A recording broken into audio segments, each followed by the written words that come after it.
చెప్తాడు, నేనే సత్యము, నేనే జీవము, నేనే వెలుగు, నేనే మార్గము, నేనే పునరుత్థానము. చాలామందికి కోపం వస్తుంది, అన్నీ నేనేం చెబుతాడండి ఆయనని.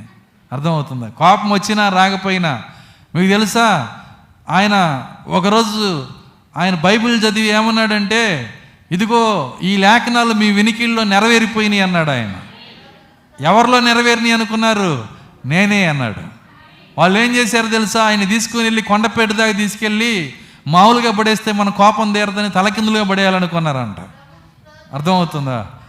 కోపం వచ్చింది, కోపం వచ్చినా రాకపోయినా, ఎదుటోడు అంగీకరించకపోయినా ఆయన స్థానమును గురించిన కన్ఫర్మేషన్ ఆయన దగ్గర ఉన్నది. ఆయన ఎవరో ఆయనకి తెలుసు, ఆయన స్థానం ఏంటో ఆయనకి తెలుసు, ఆయన మరణిస్తాడని ఆయనకి తెలుసు, ఆయన తిరిగి లేస్తాడని ఆయనకి తెలుసు.